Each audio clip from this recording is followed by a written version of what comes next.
थर पार्कर में तकरीब के खिताब कंदे एहसन इकबाल चयो त दुनिया में किथे धरना न लगंदा आहिनि, पर हिते धरणनि सां मईशत के रोकण जी कोशिश कई पई वञे। उन चयो त हिक ॿिए जा पेर कढण बदिरां सहकार करण वारी सियासत करणु घुर्जे। संदन मुक़ाबलो धरणनि न पर भारत ऐं खिते जी ॿियनि मईशतुनि सां आहे।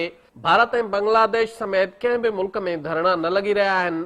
संदसि चवणो त पाकिस्तान खे मज़बूत मईशत जी ज़रूरत आहे, तंहिं करे सियासी न पर मुआशी मुक़ाबले जी ड्रोड़ में शामिल थियणु घुर्जे। पाकिस्तान को इक्तसादी तरक्की की और मजबूत मईशत की जरूरत है, चूंकि आज हम सियासी दौर में नहीं बल्कि मईशत के मुकाबलों के दौर में दाखिल हो चुके हैं। हमारा मुकाबला भारत की मईशत से है, हमारा मुकाबला इस खित्ते की दीगर मईशतों से है।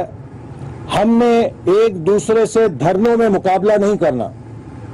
आज हमारे खित्ते में किसी मुल्क के अंदर धरने नहीं दिए जा रहे, ना भारत में धरने हैं ना बांग्लादेश में धरने हैं। वहां पे मईशत के ऊपर जोर दिया जा रहा है और सब मिलकर मुल्क की मईशत को मजबूत कर रहे हैं। मैं भी अपोजिशन जमातों को ये कहूंगा कि वो धरनों की सियासत को छोड़ें और मुल्क की तामीर और तरक्की के लिए ताउन के रास्ते पर चलें। वफाकी घरू वज़ीर चयो त इक़्तिदार में अचण सां ई नवाज शरीफ पाकिस्तान जी तरक्कीअ जो विज़न ॾिनो। 2013 में पाकिस्तान ऊंदाहियुनि में ॿुॾल हो। एहसन इकबाल चयो त नून लीग हुकूमत मुल्क में तवानाई जूं रिथाऊं शुरू करे लोड शेडिंग ते ज़ाब्तो आंदो आहे। हुन चयो त थरकोल साबित करे थो त पाकिस्तान केतिरियूं कामयाबियूं हासिल करे सघे थो।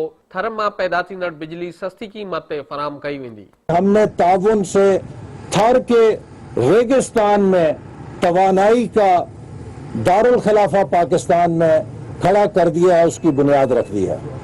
ये वो कामयाबियां हैं जिनको हमने पाकिस्तान के चप्पे चप्पे पर कायम करना है। सदस्य चवणो त थरकोल मंसूबे ज़रिए इक़्तिसादी तौर पाकिस्तान खे मज़बूत कयो वेंदो।